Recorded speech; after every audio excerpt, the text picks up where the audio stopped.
Hello. So this is the Cathar Tarot. This is one I wasn't terribly interested in until I read more about it. It's from a publisher as Watkins, which isn't really known as a big tarot card maker. They do New Age stuff, they do random book stuff, but it's a nice little box, currently in print. And I was reading about the Cathars in the book. They give you a little bit of history, and they really were interesting people. So here's the box. It's actually pretty sturdy. You get a cool book that has pictures, but it's not full color. And this is by John Matthews and Wil Kinghan. He's the artist. And then you have cards in sort of a nice box. And then the back of the cards are not very reversible. And already you can tell from the side of this card, they peel if you don't watch it. This is on the bottom, and the cards are not very coated, to be honest. So the back of it looks like this. Is it not really reversible?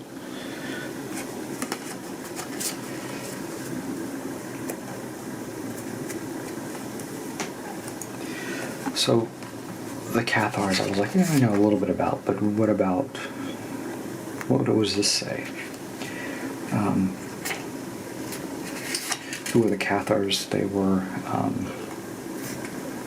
Cathars are the group of most enigmatic and fascinating spiritual groups to emerge from the melting pot of religious fervor that existed throughout the period known as the Middle Ages. First recognized in the 11th century in Italy, Western Germany, with southern Flanders and England, the Cathars became concentrated in and around the area of Provence and Languedoc, and what is southern France. They continued to be active through the 12th and 13th centuries. They were virtually wiped out in the drawn-out Albigensian Crusades of 1209 to 29, named after the town of Albi, the center of Cathar activity. Cathar comes from the Greek Catharai, the pure, and they refer to themselves as bon homme, good men and women, or good Christians, seeking to separate themselves from Catholics. Having rejected many formalized beliefs of the Roman Catholic Church, the Cathars instead held the belief that the world was created not by God but by a demiurge, a reflection of the real Creator who had made the world as a poor copy of humanity's true home, an earthly paradise in which there was no fall, no expulsion from Eden, and no sin. In addition, Cathar saw Jesus Christ as a holy supernatural figure, a spiritual emanation from the Father. He was not a physical being. The idea of crucifixion and resurrection was rendered unbelievable. They were also vegetarians who believed to partake in any creature formed by the demiurge was evil, and as pacifists, they saw no point in destroying what was essentially already cursed. They possessed a healthy attitude towards sexuality at a time when most Christians were being directed towards asceticism. One of the many myths imposed on Cathars was that they shunned all physical relationships. In reality, they frowned upon procreation, since to bring more life into what they saw a fallen world was considered a sin. Sex between men and women outside the sacrament of marriage was not, however, seen as sinful.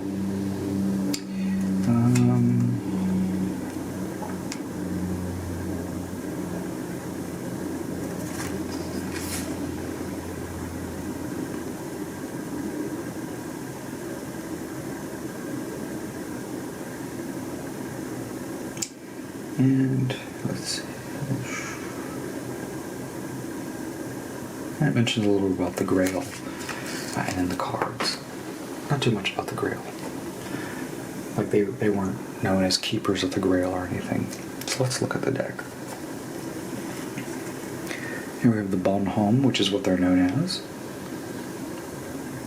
I love the art. The artwork is very, it is stylized. It's very almost like if an illuminated manuscript was made with pictures. Like parfait. Some of these terms I'm not familiar with, but the book actually tells you what they are. Parfait, not the dessert. Lady Wisdom.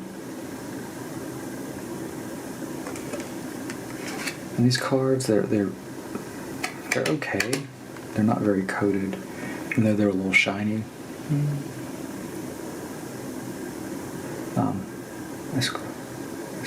Clermont de Foix.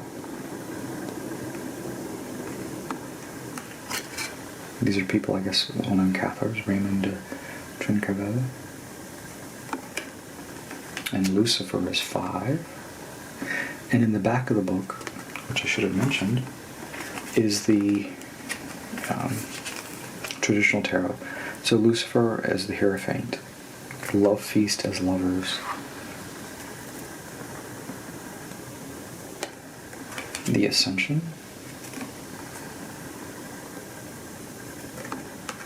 the Meloramentum, the Grail Knight. I like his little head and his way he's very thin. Figures that look like they would be, in a manuscript. Wheel of Life.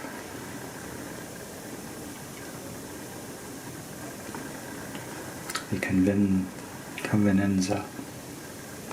So these terms are probably ones we've not become familiar with. The book lets you know what they are, which is kind of interesting to understand this tarot. The Endura.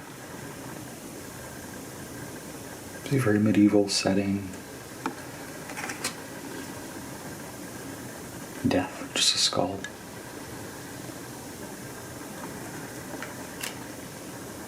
The Apparelamentum. Baptism. Here's the Demiurge. So, the being who was not God, who created a imperfect facsimile of Earth. And we were all cursed. Not a very pleasant thing to think about. Here we have a knight, and we have prayer and a tower, Montesquieu, and people there. The world of truth.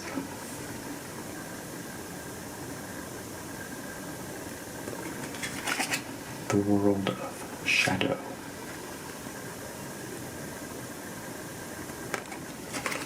The world of light. There's that beautiful alchemical sun. That looks like it's from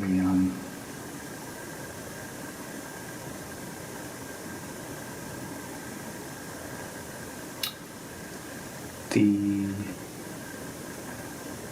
Solus, Splendor, Solus Splenda, Splenda Solus, alchemical manual. Last Judgment. It's got a key. The Consolamentum, which would be the world. And the suits are shields, swords, love, and wisdom. So it's a different take. Some people were really, from what I was reading about this deck, some people did not like the way the things don't match up with traditional tarot, but the traditional tarot is still there underneath. So Ace of Shields, Two of Shields,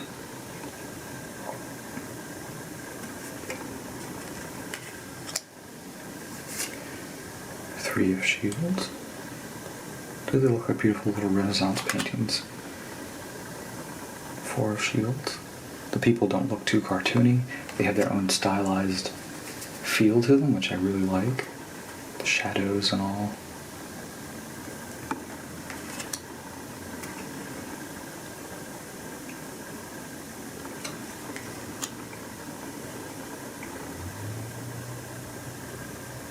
So let's take the Seven of Shields, for instance. What does it say?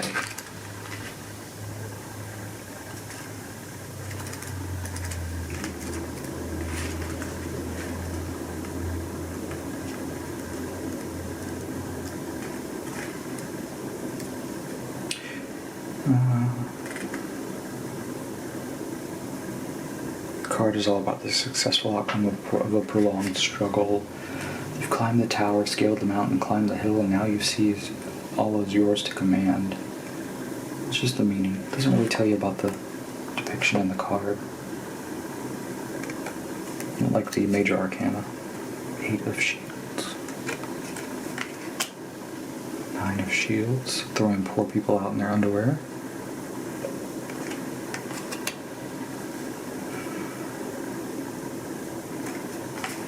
And here we have Squire,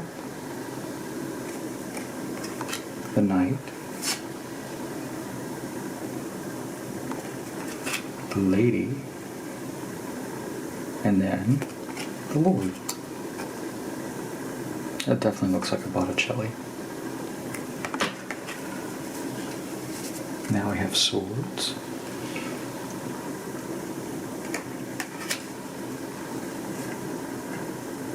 Two of Swords.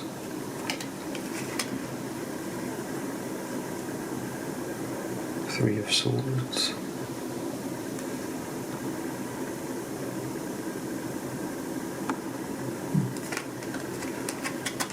Four of Swords.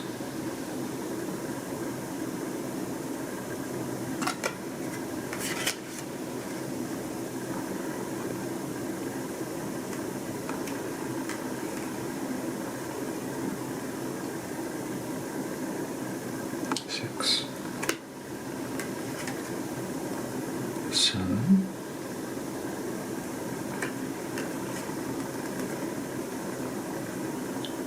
8. 9. 10. 10.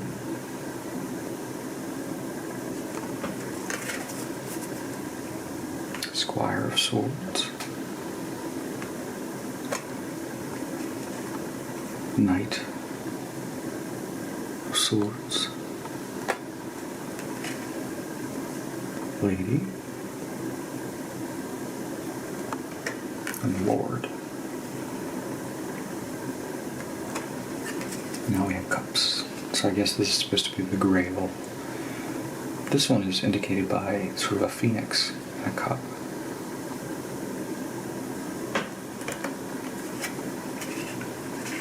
Two of Love.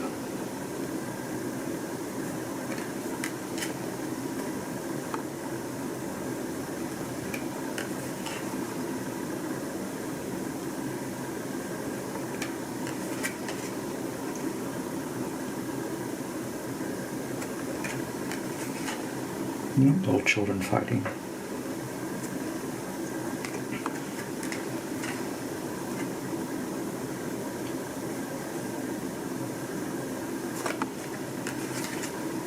Eight of Love. 9 of Love.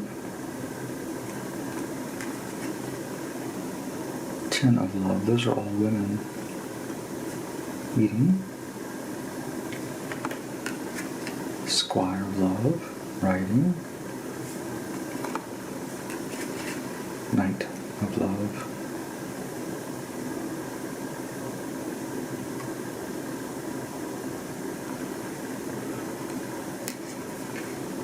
The Lady of Love. The Lord of Love.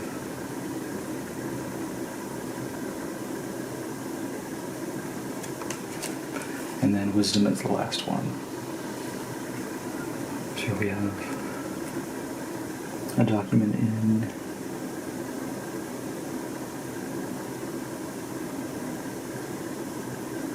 Latin. You can barely read it. But I see Exaltium, no, Baptismal, Turad, Surd, Juxta, Baptism, Anon, Johann, Ergo Questo. I could probably translate that if I had a translator. 2 of Wisdom. 3 of Wisdom. 4.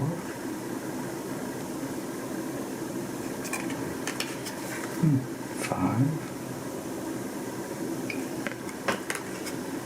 6.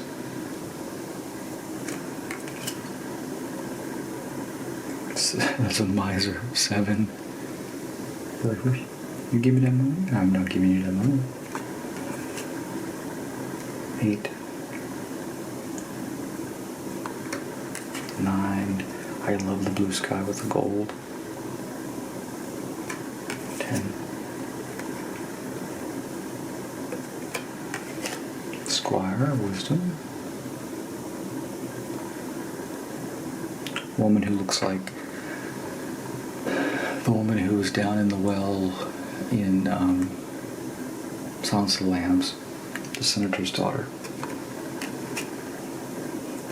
Knight of Wisdom.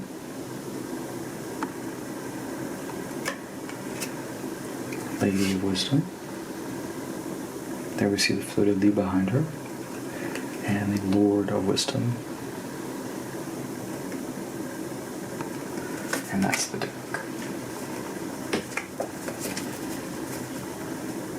So that's how thick the deck is, rounded corners.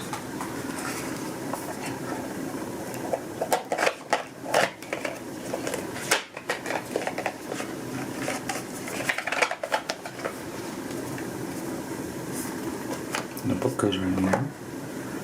There. So that is the Cathar Tarot. Interesting deck. The artwork is really nice. I really like it. Wish the cards were coated.